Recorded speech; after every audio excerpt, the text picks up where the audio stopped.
Have you ever spent hours looking for something and then give it up as lost after not being able to find it anywhere, only to have it turn up again days or weeks later? All of us have. The fact that things can seemingly disappear out of existence only to turn up again out of thin air further down the line is one of life's little mysteries. Occasionally, the time between something going missing and then being found again is a little longer than a few weeks or months, though. It can be thousands of years, as was the case for everything you're about to see in this video. The Andes have given up all kinds of great archaeological discoveries over the years, so you know that when a group of archaeologists described a recent find at Lake Titicaca as exceptional, it really must have been special. 16 feet below the surface of the lake, just off the tip of the island of the Sun, is a reef which was once of great importance to the Tiwanaku people. From that reef, divers have retrieved puma figurines, carved stone animals, medallions, and perforated gold leaves attached to leather. There's also an abundance of llama bones. Experts believe the reef was once the stage of sacrificial rituals designed to appease the Tiwanaku sun god, somewhere between the years 800 and 1000. Perhaps the most surprising objects found there are oyster shells, which come from the Ecuadorian coast over 1,000 miles away and could only have arrived through trade. The waters of the lake have proven to be a perfect preservative, allowing all these historical finds to be discovered in an undisturbed state. Many of the texts of the world's great religions have been translated, adapted, and rewritten hundreds of times over the centuries, and so it's always a special occasion when an original text is found. For Buddhists, manuscripts from Gandhara provide an unrivaled insight into the earliest teachings of Buddhism. This particular Gandharan scroll is almost 2,000 years old and was recently uncovered in a region of Afghanistan which is doomed to be redeveloped by Chinese miners in the near future. The text of the scroll is the work of Shakyamuni Buddha, who tells the tale of the 13 Buddhas who came before him, including biographical detail of their lives. The majority of scripts like this one that are discovered today are fragmented, but this one is 80% complete. Written in Sanskrit on tree bark, the script was found on a hillside tightly bound. It took years to unwind it safely, and it's too delicate to be placed on public display. It has, however, been digitized and is available to read online. If you've ever been on holiday and bought a souvenir which says something like, "I went all the way to New York and all I got was this lousy t-shirt," you may have been repeating one of the oldest jokes in human history. A similar joke has been found written on the side of an ancient Roman stylus, found buried close to Cannon Street Station in the city of London. On the side of the stylus, an inscription reads, "I have come from the city. I bring you a welcome gift with a sharp point that you may remember me. I ask, if fortune allows, that I might be able to give as generously as the way is long and my wallet is empty." Basically translated, it means, "I went to the city on a long journey, and all I could afford to buy you is this pen because I'm poor." The stylus can be dated back to around AD 70, when the Roman occupation of England was still young. Although ancient Roman artifacts are discovered in England all the time, it's rare to find something so personal. We've been digging up dinosaur bones for well over a century now, so you might think that all the big ones have already been found. But that's apparently not the case. A 6.5-foot long thigh bone, weighing nearly 900 pounds, has just been found near Bordeaux in France. Because it's been found in isolation, scientists can't say for sure which dinosaur it once belonged to, but their best guess is that it may have been a huge sauropod. Sauropods were the largest of all the dinosaurs we're currently aware of, and stood up to 60 feet tall. Despite their fearsome size, they were peaceful creatures and only ate plants. This bone has been waiting a long time to be discovered. It was buried in the earth below a wine-growing village for some 140 million years. Digging on the site, which is known as Amzing, has been ongoing for 10 years. With discoveries like this, they might carry on digging for another decade. Life in the Ice Age would have been hard for humans. The weather could easily kill you, and if it didn't, you'd likely have had to physically fight other people to get enough food to survive. That's why you needed weapons, like these stone blades, which have been found in Slovakia's Hukava cave. The blades, which would likely have been attached to wooden poles, would have been a standard part of a hunter's armory around 15,000 years ago. They were found in what appears to be the remains of an old stone hearth, which suggests that the cave was once used as a semi-permanent shelter. Archaeologists have long been searching for signs of human habitation in the caves, but this discovery is by far and away the earliest evidence they've ever found. Some of the more discoveries in the cave in recent years have included World War II-era coins, suggesting that people may have hidden here from the bombs.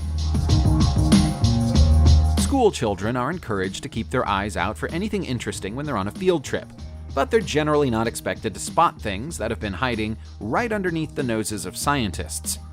4 students walking through a rural area of Pingxiang City in China thought they'd spotted some strange stones, and considered them worth taking to a local museum for further investigation. At that point, it was revealed that what they'd actually found was a collection of 66 million-year-old fossilized dinosaur eggs, which had been half buried in the mud since the Cretaceous period. The boys immediately realized the importance of their discovery and made the noble decision to relinquish any claim on the eggs. They instead allowed them to stay with the museum, who will store them safely and conduct further research on them to see what they're hiding. Although at this stage, we think it's safe to say they're never going to hatch. Archaeologists digging up a Viking warrior graveyard in Denmark in July this year found themselves mystified when they opened up one of the graves. There was a warrior in it for sure, but she was a woman and she wasn't Viking.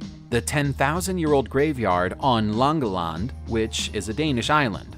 Of all the graves at the site, this fearsome lady's is the only one which contains a huge Slavic axe, marking her out as being different to everybody else who's buried there. The grave also has a story to tell. It was built in a chambered style typical of Slavic traditions of the time, but unlike standard Viking burial tradition. Historians have often debated whether Slavic women were trained to fight, but this discovery seems likely to have ended that debate. Slavic warriors were known to have raided Scandinavian territories, so the most likely explanation for the grave is that this female warrior died in battle and was buried where she fell. As much as archaeologists love digging up old weapons and pieces of pottery, all of them dream of finding something which sheds a new light on the established course of history. A recent discovery in Israel does exactly that. A government infrastructure project 3 miles outside Jerusalem has unveiled the remnants of a 9,000-year-old Stone Age settlement.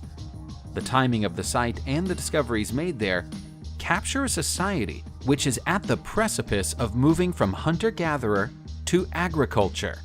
The most astonishing thing about it is that until now, there was no evidence that any Neolithic settlements had existed in this region of the Levant. The fertile valley that the settlement sits upon now has to be considered the earliest evidence of human life anywhere in Judea. The Israeli Antiquities Society has taken over the excavation of the site, and hope that they'll be able to garner even more information from it once they've finished digging.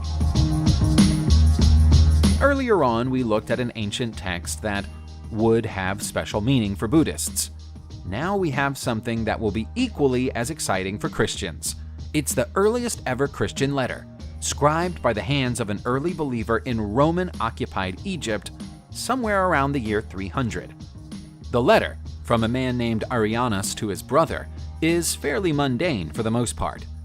In it, he provides a health update on their parents and asks if his brother is able to return home with fish liver sauce. It's the sign-off which is interesting, though. I pray that you fare well in the Lord, which is a recognized blessing from the New Testament. That makes it the earliest known Christian greeting letter in existence. Previously, it was thought that the Christians of this era were outcasts and fanatics who fled from Greco-Roman society. but both Arianus and his brother Paulus appear to be public officials. Either they kept their religion secret, or we're wrong about those early Christians. Much of the Amazon jungle is yet to be fully explored, so it's no surprise to find out we're still making fresh discoveries there. Not all discoveries are this small, though.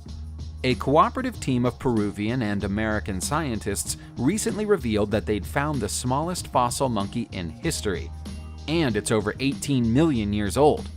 The find was confirmed after researchers came across a single tiny tooth, which clearly belonged to a monkey, but couldn't have belonged to a creature any larger than a modern hamster. The team had to sift through over 2,000 pounds of sediment from the banks of the Rio Alto Madre de Dios River in the south of Peru, cataloging various fossils and remains before they came across the previously unknown species. It's been named Parvimico materdi, which translates as tiny monkey from the Mother of God River. Experts are now hopeful that it will fill in some of the blanks from a missing chapter in the evolution of primates. Until now, the oldest existing fossils were 13 million years old and 31 million years old, with nothing in between. Navigating the Los Angeles subway today sometimes feels like you're surrounded by primitive, lumbering beasts. But the site of the La Brea subway station was once teeming with prehistoric life, so perhaps that's to be expected. A whole treasure trove of Ice Age artifacts has been discovered at the site, including saber-toothed cats, giant sloths, and, most impressively of all, a whole woolly mammoth, which has been given the nickname Hayden. Paleontologists were previously under the impression that the LA basin had been an ocean, but as mammoths aren't great swimmers, that now seems unlikely. Fans of Game of Thrones might be interested to know that the current excavation work has also given up the fossil of a dire wolf. The incredible find started appearing as soon as digging work reached 15 feet below the surface, and hasn't stopped since. It's thought that the land might once have been a tar pit, which would explain why so many wild beasts found themselves trapped here. 23-year-old student Harrison Duran thought he was just passing the time helping out a college professor when he accompanied Michael Jelland on a dig in California last July. Instead, he ended up being co-credited with the discovery of a 65-million-year-old Triceratops skull. The pair initially thought they'd found an old lump of petrified wood jutting out of the ground until they looked closer, and realized it was attached to something far larger. The part of California that the skull was discovered in is known as the Badlands, and has given up a number of valuable dinosaur discoveries over the years. Duran has been fascinated with dinosaurs since his parents took him to tar pits when he was a child, so unearthing one represents the completion of a lifelong ambition for him. The Triceratops skull has been named Alice, and is now being stored in a top-secret location while experts perform further tests on it, and look to ensure that its delicate structure can be preserved. Subscribe to the channel and turn on notifications, and you will be the first to know when a new video comes out. Thank you for watching, and see you soon.